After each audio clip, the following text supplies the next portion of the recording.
ಭಾಳ ಮುಖ್ಯವಾಗಿ ಯಾವ ರೀತಿ ಪಕ್ಷವನ್ನು ಬಲಪಡಿಸ್ಬೇಕು, ಪಕ್ಷವನ್ನು ಬಲಪಡಿಸಲಿಕ್ಕೆ ಶಾಸಕರಲ್ಲಿ ಸಲಹೆಗಳನ್ನು ಕೇಳಿದರು.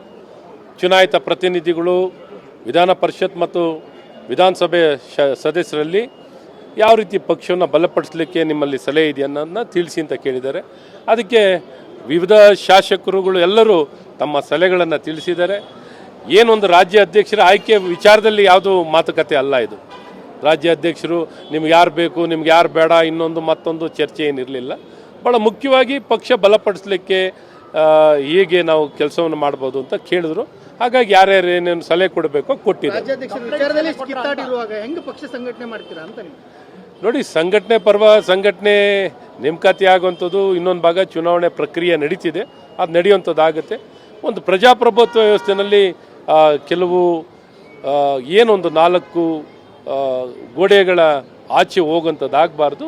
ಇವತ್ತು ಆ ರೀತಿಯಲ್ಲಿ ಕೆಲಸವನ್ನು ಮಾಡಬೇಕು ಅನ್ನೋಂಥ ಒಂದು ಸ್ಪಷ್ಟ ಸಂದೇಶವನ್ನು ಕೊಡುವಂಥದ್ದಾಗಿದೆ. ಆದರೆ ಇವತ್ತು ಪ್ರಕ್ರಿಯೆಗಳು ನಡೀತಿದೆ, ನೋಡೋಣ. ಹಿರಿಯರು, ವರಿಷ್ಠರು ವರಿಷ್ಠರುಗಳು ಇದ್ರ ಬಗ್ಗೆ ಗಮನ ಹರಿಸ್ತಾರೆ.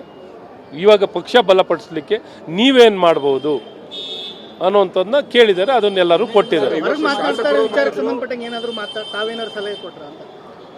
ಅದ್ರ ಬಗ್ಗೆ ಏನಿಲ್ಲ, ಪಕ್ಷ ಬಲಪಡಿಸ್ಲಿಕ್ಕೆ ಅಷ್ಟೇ ಕೊಟ್ಟಿರೋದು.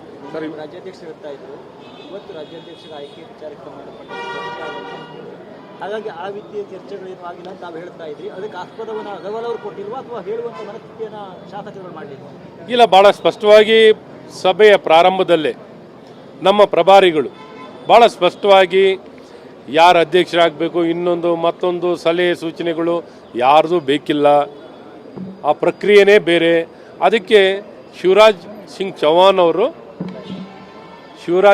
ಅವರು ಅದಕ್ಕೆ ಪ್ರಭಾರಿಗಳಿದ್ದಾರೆ, ಅದಕ್ಕೆ ಅವ್ರಿಗೆ ಜವಾಬ್ದಾರಿ ಇದೆ, ಅವರು ಆ ಕಾರ್ಯವನ್ನು ಮಾಡ್ತಾರೆ. ನಾನು ಬಂದಿರೋದು ಪಕ್ಷನ ಹೇಗೆ ಬಲಪಡಿಸ್ಬೋದು, ನಿಮ್ಮ ಸಲಹೆಗಳು ಏನಿದೆ ಅಂತ ತಿಳಿಸಿ ಅಂತ ಹೇಳಿದ್ದಾರೆ. ಆ ಪ್ರಕಾರದಲ್ಲಿ ಇವತ್ತಿನ ಸಭೆ ನಡೆದಿರುವಂಥದ್ದಿದೆ. ಕೆಲವು ಶಾಸಕರು ಸಂಸದರು ಗೈರಾಗಿದ್ದಾರೆ, ಇದ್ರ ಬಗ್ಗೆ ಏನಾದ್ರು ಪ್ರಸ್ತಾಪ ಇದೆ ಸರ್? ಇಲ್ಲ, ಯಾರ್ಯಾರು ಯಾಕೆ ಬಂದಿಲ್ಲ ಕೇಳಿ ಅಂತ ಹೇಳಿದ್ದಾರೆ. ಇವತ್ತು ಸಭೆಗೆ ಇನ್ನೂ ಉಳಿದ ಶಾಸಕರುಗಳು ಯಾರು ಬಂದಿಲ್ಲ, ವಿಧಾನ ಪರಿಷತ್ತಿನ ಸದಸ್ಯರು ಯಾರು ಬಂದಿಲ್ಲ, ಯಾಕೆ ಬಂದಿಲ್ಲ ಅಂತ ಎಕ್ಸ್ಪ್ಲನೇಷನ್ ಕೇಳಿ ಅಂತ ಹೇಳಿದ್ದಾರೆ.